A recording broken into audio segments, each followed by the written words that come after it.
Pernahkah kalian melihat pemandangan seperti gambar di samping? Indah bukan? Nah, kali ini kita akan membahas tentang lingkungan alam sekitar. Kalian tahu nggak sih apa itu lingkungan alam?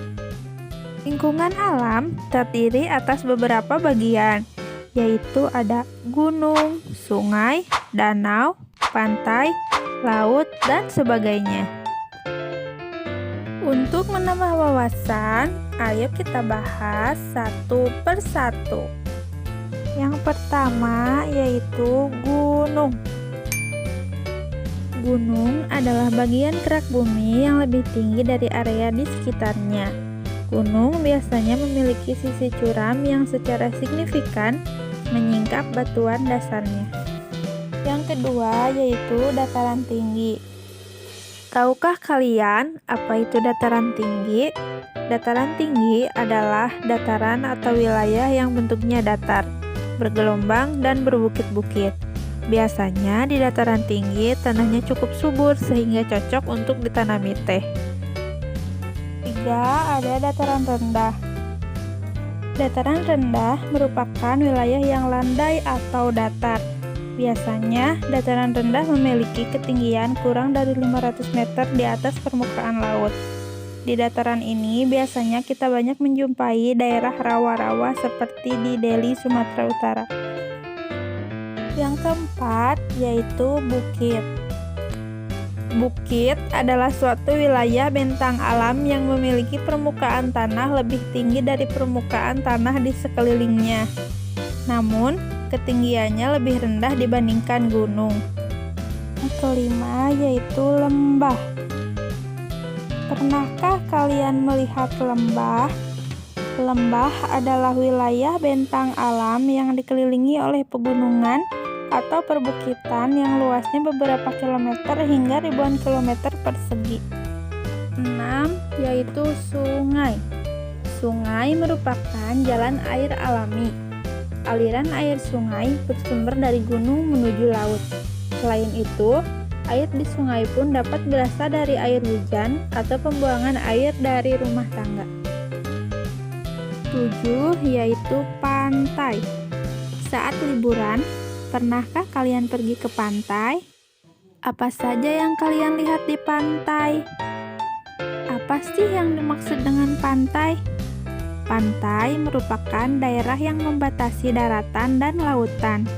Di daerah pantai biasanya banyak ditemui pasir. Apakah kalian senang bermain pasir? 8. Yaitu laut. Harus dibedakan antara laut dan pantai. Menurut sejarahnya, laut terbentuk 4,4 miliar tahun yang lalu. Laut merupakan kumpulan air asin yang luas dan berhubungan dengan samudra. Laut dapat kita lihat dari pantai. Laut ini merupakan tempat penampungan air dan berbagai sungai yang ada di daratan. Apa pernah kalian melihat laut? Yang terakhir yaitu danau. Danau merupakan sejumlah air tawar dan air asin yang terkumpul di suatu tempat yang cukup luas, yang dapat terjadi karena mencairnya es, aliran sungai, atau karena adanya mata air. Yang kedua yaitu sosial budaya. Indonesia memiliki kebudayaan yang beragam.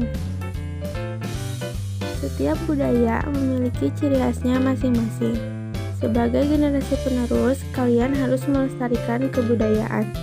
Keragaman budaya yang ada di Indonesia dapat dilihat sebagai berikut.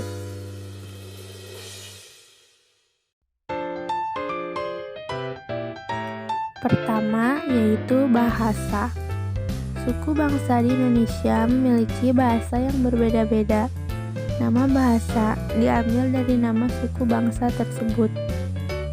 Misalnya, suku Jawa menggunakan bahasa Jawa.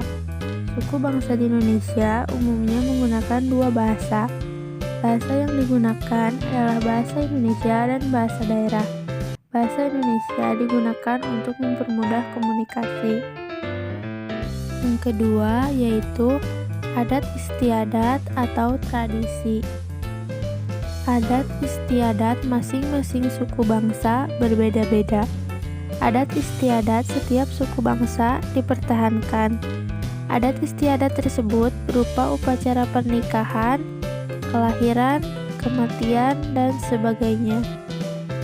Yang ketiga yaitu pakaian daerah. Pakaian daerah menggambarkan keanekaragaman budaya Indonesia. Indonesia memiliki 33 provinsi. Pakaian adat tiap provinsi berbeda-beda. Selain itu, pakaian adat setiap provinsi memiliki keunikan dan ciri khasnya masing-masing. Pakaian adat umumnya digunakan pada upacara adat. Yang kelima yaitu kesenian daerah. Bentuk-bentuk kesenian daerah di Indonesia cukup beragam. Di antaranya adalah seni tari, seni musik, lagu-lagu daerah, dan lain sebagainya. Masing-masing provinsi memiliki keanekaragaman dan keseniannya masing-masing. Sekian pembahasan tentang penampakan alam dan sosial budaya yang ada di Indonesia. Terima kasih.